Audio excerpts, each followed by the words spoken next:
I can tell you now, it's best not to ask.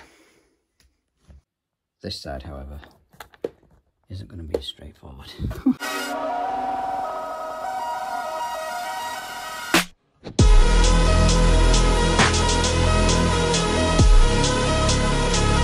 YouTube, back with another video. For those who don't know, I am Dan. We post on a Tuesday and a Thursday at approximately 6 o'clock.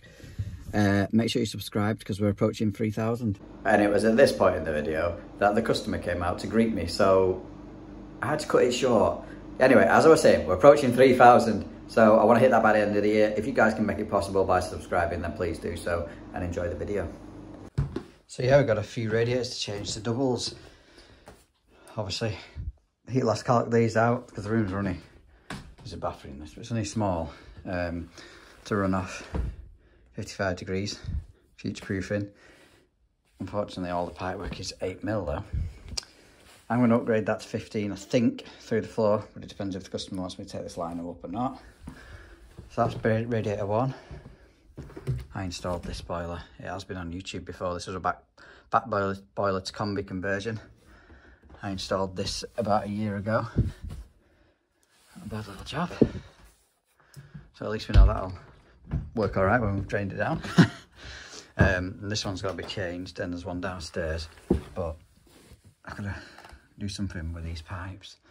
I'm guessing there's a joist or something in the way as to the reason why they've done that in the first place.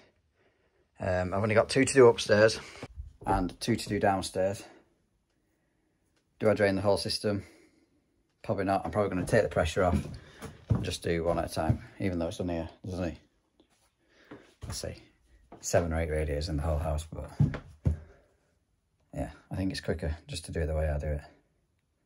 So get some bits in and get you set up. So you know the score by now. Isolating both rad valves. Swapping these anyway.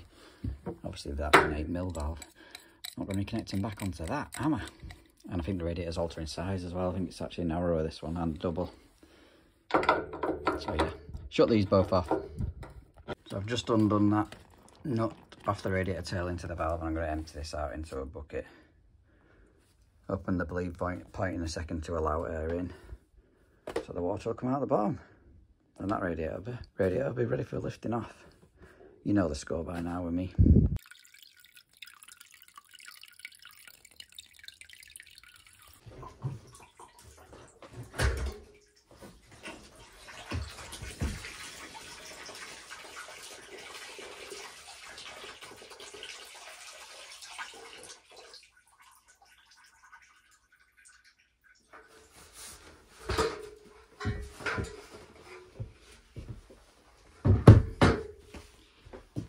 One off.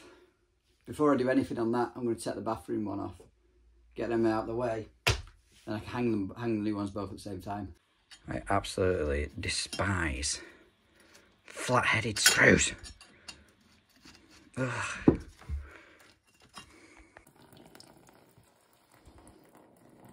What? Either the wallpaper's not straight, or the radiator's not level. Place your bets.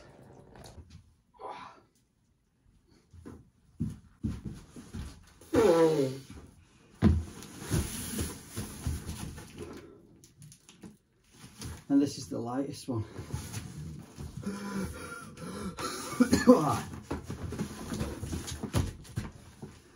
I am so unfit. I'm having one of them weeks. So I've lost my mini 6-inch backhoe adjustable. That's resigned and left, didn't even serve his notice. That's 2 in a year. Now I've not lost my Stanley knife. What is going on? It was in my pocket. Not my 6-inch adjustable though. One thing I do like about screw fix radiators is they are extremely well packaged. Come in a cardboard box and bubble wrapped up, taped up. A lot better than other brands. Emptied this one out now, and before I drain it down, before I take it off, it weren't the wallpaper.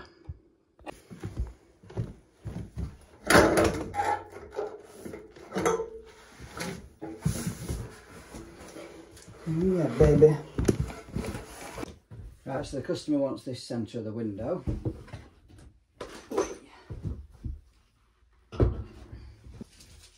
Pretty obvious to most, but in case it isn't, get the centre of your window marked on the windowsill. Just a little pencil line. Get your spirit level. Put it on your mark against the wall as well. Level it up. This isn't my spirit level, it's the customer's, but it's to hand.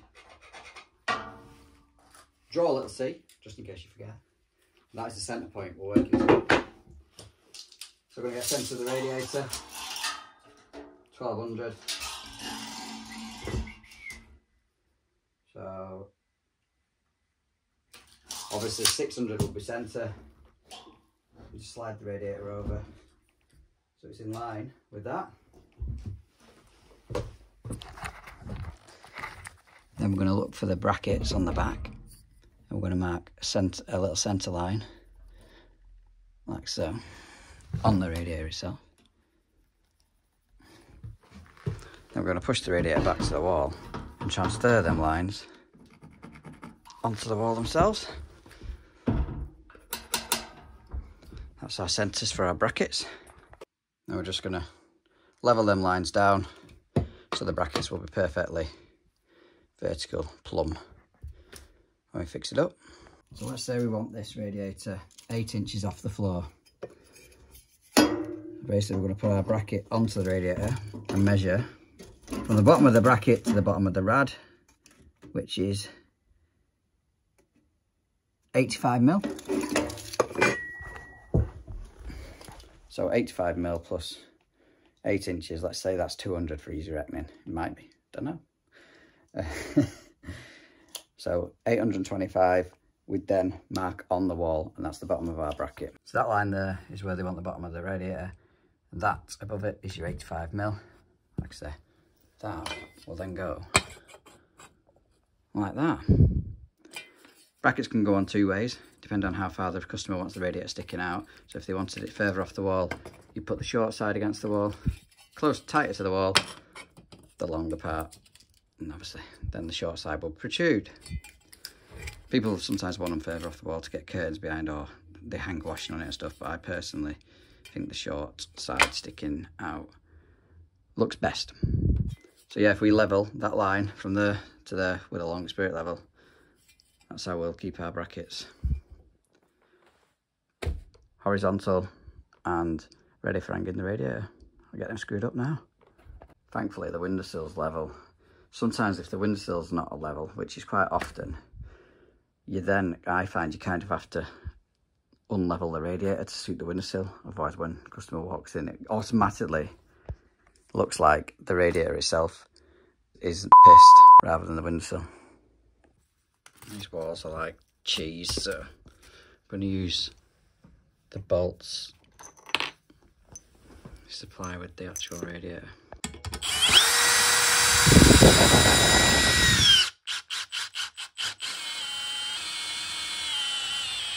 Yeah, ain't going nowhere. Don't forget to put your little anti-rattle plastic catches on. And the best tip I'll give anyone is put your bottom brackets on the radiator first, like this. So get your bottom brackets on, your bottom brackets on your radiator on first, and then push the top against the wall and kind of just slide it upwards. Like that. Check it's level. She's bang on. Now ready for emptying the system and altering these pipes. And I've been here an hour and 5 minutes, and I've only hung one rad. Oh, and took one off. Running behind now. Let's see what little delights await for us underneath these floorboards. Bet there's no money. Hey, that's alright, is that?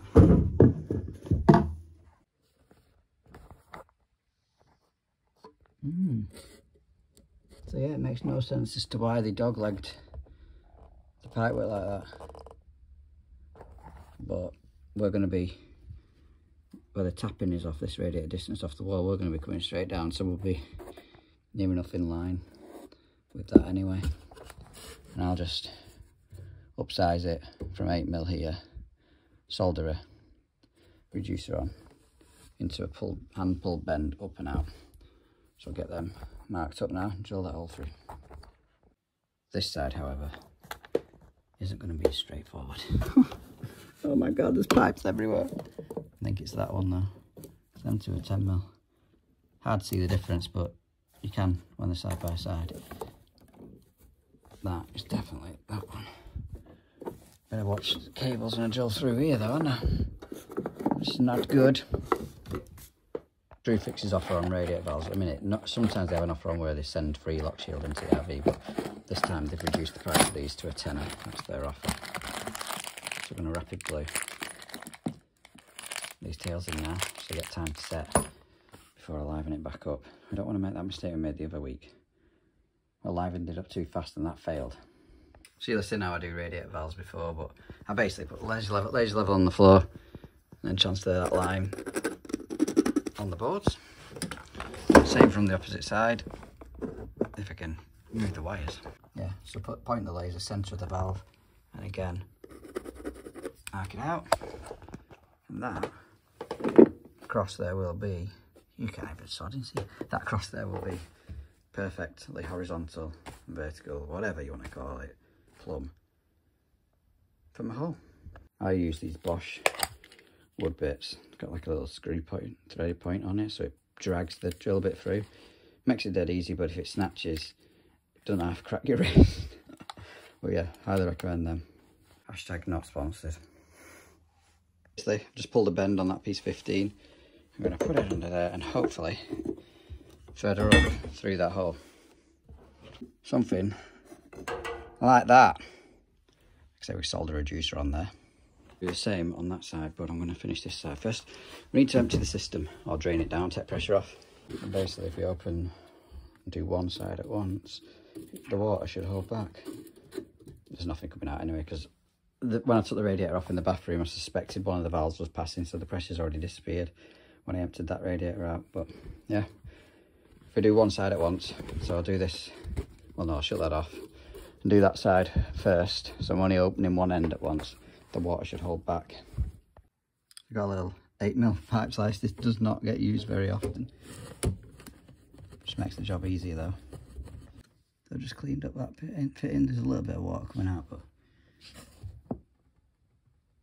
hopefully if I pull it upwards it'll hold back enough. I put a heat mat down to protect that cable underneath so I didn't burn it or anything. That was a ball ache. There's so much water, it just kept, you can hear it cooling down the pipe. What a pain. I'm going to do the same again on the other side after I finish this end. One side finished. Get that shut off and go to the other side, which I'm not going to film because I really do need to pull my finger out. That one went a bit easier. Two done. Now I need to hang the bathroom radiator next. I'm not going to show you that though. We've just shown you how to do this. Right, that's number 2 hung. The radiator itself, it's not perfectly level, but the wallpaper again doesn't look bad from that angle. The wallpaper is so far out, but that's because they've, I don't know, the floor's actually alright, but when I put the spirit level on the actual wallpaper itself, it's way out. So with these ones, he doesn't want me to take up this lino. I'm basically just going to have to kind of manipulate them round, cut them off down here. Again, 8mm to 15mm reducer, straight up in the valve on an angle, unfortunately, but that's what he wants. So yeah, that's what we've had to do. I've put this valve pointing outwards, it's a TRV, because it can be reverse flowed on the, obviously every new TRV, there's a little bit of something different on this one though. I'll show you that in a bit. And I've just done the same with the other side. Granted, it doesn't look great, but what else am I supposed to do in this kind of situation? Don't want the floor up. Ideally, I'd had the floor up and done the same as the other room. But yeah, that one is all piped up. I'm gonna go and have some dinner and do the one downstairs and then get it filled. This is the third and final baste. So basically, because that pipe comes straight up through the floor, I mean, really, I could take the floorboards up and change them completely, but we've not priced for that. I'm not doing it. Because that one comes up straight through the floor, that's going to be my position in my radiator.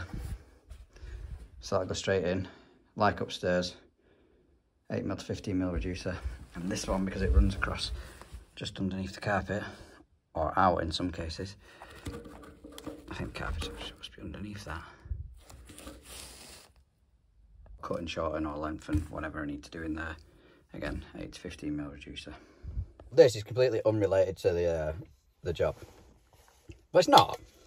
But this thermos soup flask, I've had it years and I've not used it for years because I thought it was shit. It didn't used to keep the food warm. But today I warmed that up at 8 o'clock. It's now 12. Honestly, it fucking... There's going to be plenty of beeps in this. Honestly, it burnt my mouth. So yeah, thermos floating soup to get yours today. So if you're an avid viewer of the channel, you'll know that I tell you to take these, bloody hell, plastic caps out of the new radiator and remove the tail out the old one. Shut the plastic cap in, then you don't have to worry about spilling any black sludge on the customer's carpet when you take the radiator out and carry it out. I can tell you now, it's best not to ask. Yeah, so I didn't want to leave that one the way it is. I'm going to cut a board up here, drill a hole down for that, and fish a pipe through and get them both done properly on this. What can I say? It must just be the perfectionist in me. I think someone missed a bit on that ceiling when they were painting. So, it's good we've got about 1.5 foot of space under the floor. It's not so good that these two actually come through from out under the hallway across before that beam. So I'm going to have to kind of cut them off here and push them back down just so I don't lose any length for connecting them back up here. That makes sense. At least that joist has missed that connection. Ooh, happy days. Cut this a bit shy though. I'm going to have to put a little noggin on that to carry that board. Yeah, so that's basically what I've done with that end. I've got a coupling and elbow. It's probably going to be another elbow, to be honest. Coupling and a reducer. Just going to drill a hole where it needs to be on that side. Bend a 90 and try and fish it up. Might struggle though with that wall in the way. There we go. That's all I've done under there. Need lagging there. Yeah, looks a little bit better than it did anyway. Ready for the system filling up now.